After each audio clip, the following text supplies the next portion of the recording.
Welcome to Roll for Game. I have a common problem. I have way more games than I could ever get around to playing. Unfortunately, there might actually be some hidden gems buried down deep in there that I will never get to because I just keep playing the same couple of games.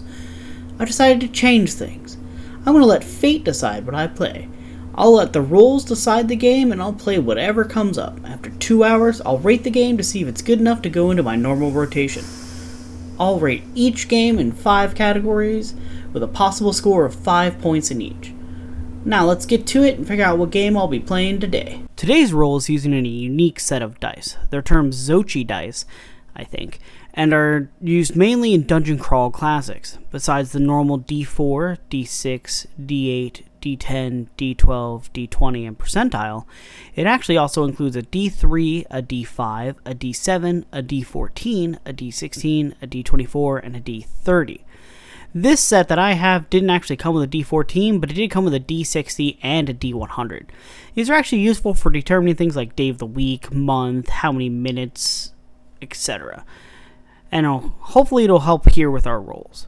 First, as always, just roll a normal D6 to determine platform. Looks like we got a 2 for Steam.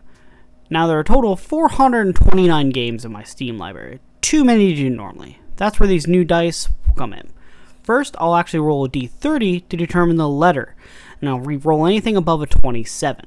Looks like I got a 3, which gives us the letter B.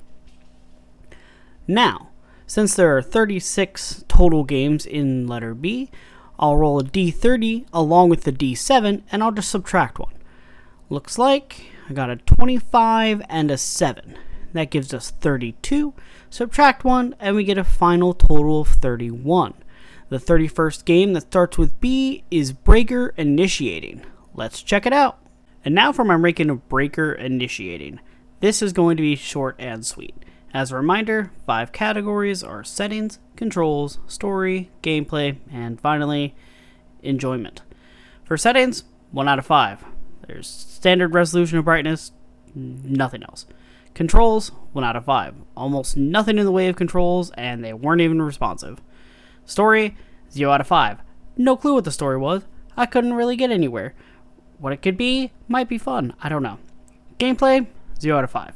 According to screenshots and trailers, looks like there was some interesting power mechanics and platforming. I didn't experience any of this though, since I couldn't make it past the first jump the game gives you no matter how many attempts I tried. Lastly, enjoyment. 0 out of 5. It's zero fun playing this. It took me forever to load the game the first time, and that was longer than I got to play the game. First jump it tasks you with is too large no matter when I press the jump button. It either recognized it and I fell, or didn't recognize I pressed it and it just ran right off the edge. Never could get it. According to reviews, I'm not the only person who had this issue. Also, according to other reviews, the game itself is only like 15 minutes, so it's more like a tech demo than an actual game. This leaves it with a 0.4 overall. The first time I've ever wished I could return a game. It was free, so I guess I don't need to worry about returning it, but first time I've ever actually wanted to return a game. It's also a free game listed on Steam. I'm not even sure when it got added to my library in the first place, but it was in my list, so I rolled it. I'll definitely be uninstalling this game and probably never even thinking about it again. Thanks so much for watching. I hope you enjoyed it, and feel free to check out any of my other videos in the Roll for Game series in the playlist on screen. Also, if you could like and subscribe, that'll help with getting these reviews out there. Additionally, comment what games you hope I'll get to down below. Thanks again, and I'll see you next time.